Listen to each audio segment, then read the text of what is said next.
ngà ba cháu tê xây của mà ngà không mà béo ngà gặp mà cháu tê tê tụ phiệt đẻ mà số yên tê tê tụ phiệt đẻ bà số ngà nè tụ phải giá xí đẻ biểu ngà nè tụ phải giá xí đẻ cái đi đó bà biểu lại ngà đi tên của mà số tên của anh liên biểu ye mà thà số đấy cái đi đó bà tu nè sai lệ ngà nè sai nè ngà bà tu nè sai lệ Giêsu nè sai nè đôi cháu phải giá bây cái đi đó ngà nè sai nè ngà đi tên của mà số anh liên biểu mà thà số cái đi đó ngà nè sai nè cháu ngà tiêu thêm một bu ngà nè tụ phải giá ngà nè tụ phải giá số chân ra đấy mà phải giá tụ xí cái đấy lùi cha số là ông miền lá luôn đào vây nè tụ phải giá xí cho đào vây à biểu lệ tấm mà ông miền này đấy lâu tấm nhà tay quét tay mà ông miền này khuyên của đào vây của phía kia bị cái đấy mà bu la đào vây đâu ông miền này rồi đào vây mà dân tụ mà xíu la dân tụ mà xíu la nè sao con nào cũng biết đó sao là à con luôn tụ phát ra mày anh nghe tiếng anh sao phát được không mà trái phát thì ngay anh lên ngã của bà phía lệ cái tiền đó xe phía đó mùi ngã đi à bé tu cô bà phía lệ ngã cái tiền này xe xí nè ngã bà đâu cho mà lệ Hallelujah ngã mong thế mà biết thà mẹ phải mù ngã anh lên theo miền xuôi khó mẹ phải ngã cái tiền này phải xí này ngã bảo他表弟我得个干铁啦，不都嘛我得个娱乐没有，他表弟我一得可能也ဖြစ်တော့我啲အပဲတူကိုအာမင်သူမယန်သူမရှိဘူးလားရှိတယ်အငယ်နှစ်ကိုကြည့်အောင်ငါအညို့ထားသောယန်သူလူစိုးတွေငါအတော့ကိုက်စားမြူလာကြတော့ခါငါဖျားရှိတဲ့အတွက်ကြောင့်ငါကိုတိုက်ခိုက်မဲ့သူတွေအားလုံးလမ်းမှာပဲအကုန်ပျက်စီးရတဲ့ခွင့်ကိုဖျားကပြင်ဆင်ထားတယ်ဖျားခင်နာမဘုန်းကြီးပါစေနောက်ဆုံးသူပြောတဲ့စကားတခုမဲ့သေမင်းရဲ့လွှမ်းမိုးတော့ကြိုက်တယ်ဆိုရှောက်သွားတော့လေဘေးရနေကိုအကြောင်းကကိုတော်ဒီအကျွန်ုပ်နဲ့ဖျားသူရှိတယ်ဆိုတာသူစိတ်ချလားတင်စိတ်ချဖို့အရေးကြီးတယ်ဟာလေလုယာဖျားခင်တင်တဲ့သူရှိတယ်ဆိုယုံကြည်ပါသလားဘယ်လိုတင်ယုံကြည်နိုင်လဲအေမာနွေလဖျားငါနဲ့သူရှိတယ်လို့တင်စိတ်ချရင်အတူရှိတဲ့တက်တယ်မကြခင်တင်မြင်တွေ့ရလိမ့်မယ်တင်ကောင်းချင်းမကောင်းချင်းနဲ့သွားနာမဟုတ်ဖျားသခင်ရဲ့ကောင်းမြတ်ခြင်းအသစ်ပေါ်မှာနေရာယူထားပြီးသားဖြစ်တယ်။ပြောငါနဲ့တူဖျားရှိတယ်ပြောရအောင်။ပြန်ပြောကြည့်အောင်ငါနဲ့တူဖျားခင်ရှိတယ်။ငါနဲ့တူဖျားခင်ရှိတယ်ဆက်ပြောရအောင်။ Hallelujah Hallelujah Hallelujah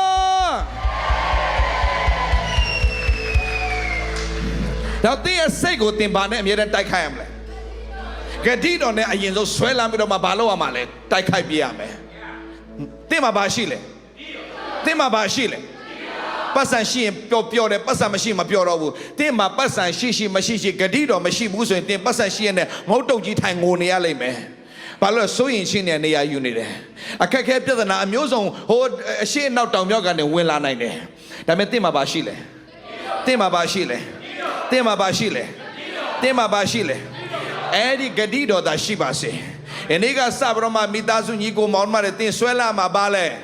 ။ပတ်စံရှိခြင်းမရှိခြင်းအရေးမကြီးဂတိတော်ရှိပြီဆိုမှကြာခင်မှာတင်ဂတိတော်အထဲမှာဝင်စားရတော့မယ်။ဒါကြောင့်ကျွန်တော်အမြဲတမ်းဝန်ခံခိုင်းတဲ့ဂတိတော်ရှိတယ်ငါဒီအယာယာနဲ့၃လောက်သောဥစ္စာအမျိုးမျိုးအစဉ်ရှိတော်သူဖြစ်လို့တင်ဝန်ခံရင်မကြာခင်မှာအယာယာနဲ့၃လောက်သောဥစ္စာအမျိုးမျိုးအစဉ်ရှိရတဲ့ခွင့်အဖျက်ခင်ပြင်ဆင်ပေးလိမ့်မယ်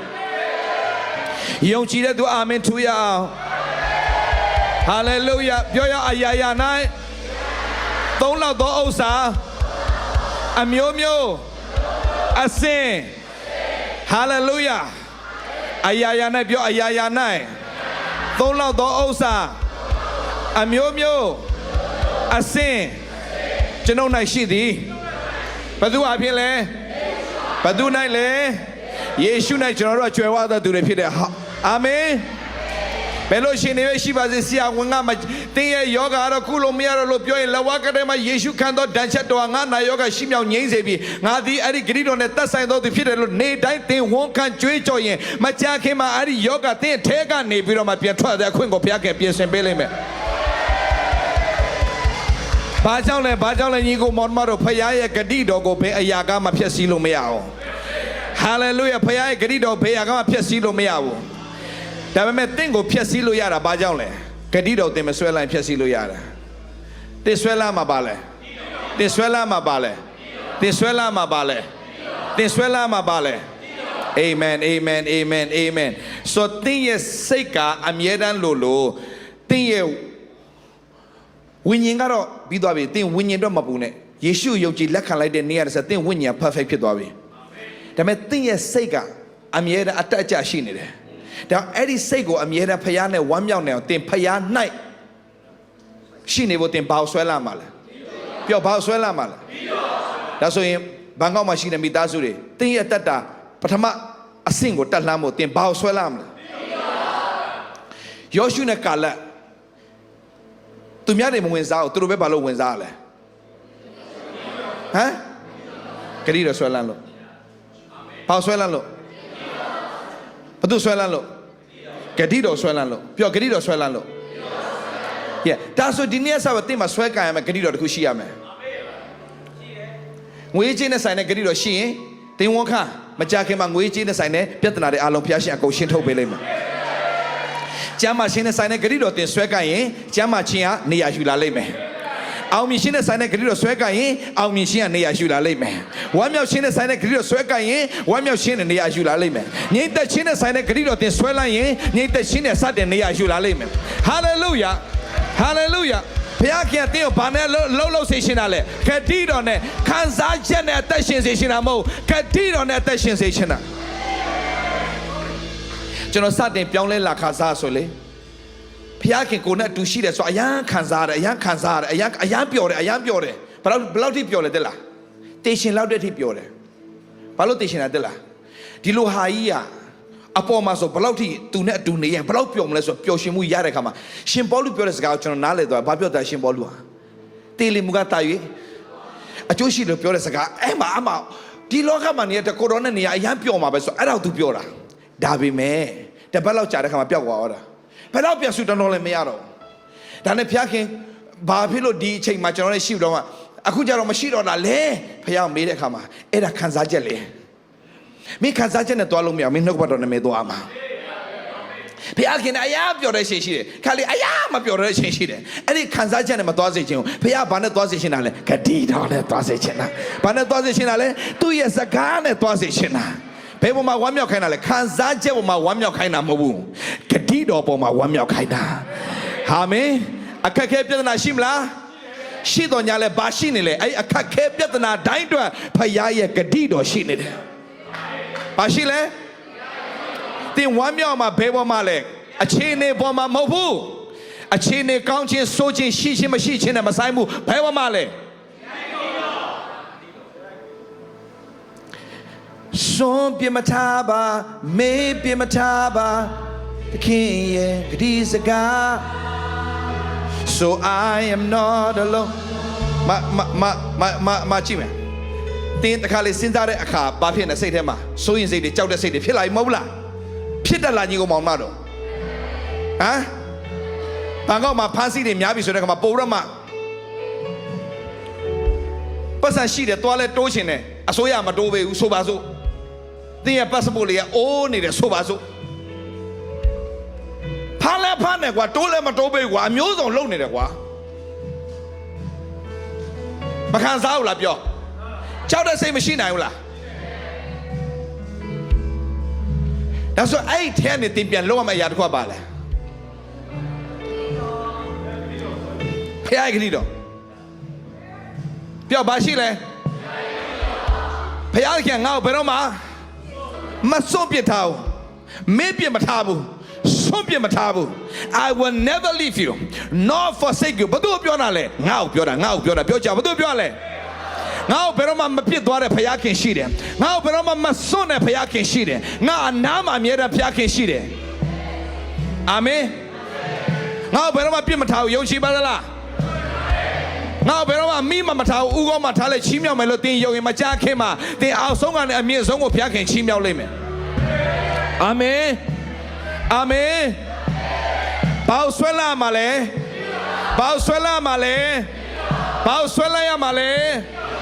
အဲ့ဒီဂတိတော်တင်ဆွဲလန်းတက်လာရင်မကြခင်ကြည့်တာသူများနဲ့မတူတဲ့မဆာချင်းတွေတင်ရရှိတော့မယ်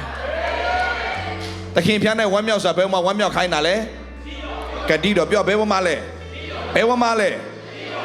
ဒီ ဒီနေ့ကနေစပြီးတော့အိမ်ပြန်ရောက်တာနဲ့ဖခင်ရဲ့ဂတိတော်တွေကိုသင်စတင်ရေးချတော့အာမင်အာမင်ကျမ်းမာခြင်းနဲ့ဆိုင်တဲ့အောင်မြင်ခြင်းနဲ့ဆိုင်တဲ့ငွေခြင်းနဲ့ဆိုင်တဲ့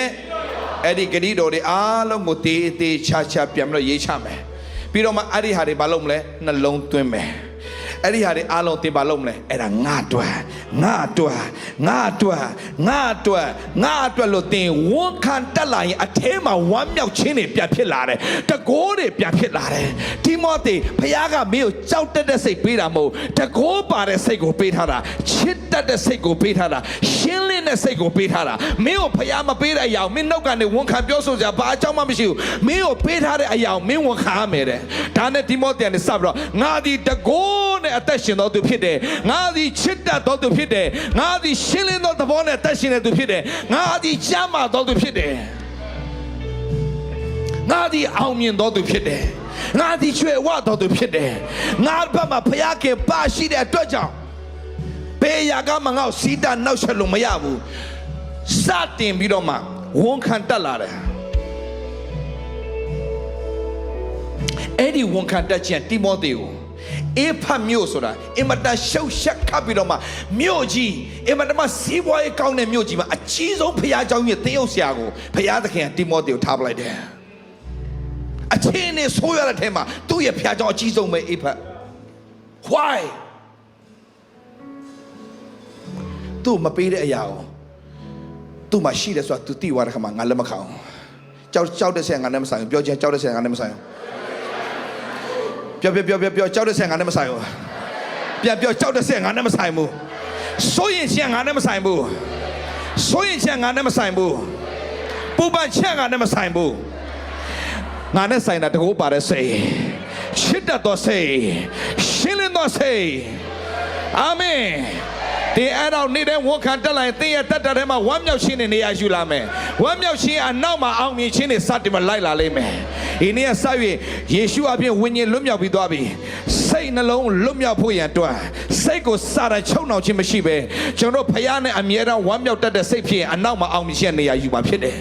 အမြဲတမ်းဝမ်းမြောက်ဖို့ရန်အတွက်နှုတ်ကပတ်တော်နဲ့ဝမ်းမြောက်တတ်သောသူတွေဖြစ်စေဖို့ဂတိတော်ထဲကိုမကြခင်ဝင်စားမဲ့သားသမီးတွေဂတိတော်စတင်ဆွဲလန်းဖို့အတွက်ယနေ့ဆုံးဖြတ်ချက်ချဖို့အတွက်အားလုံးခဏမှတ်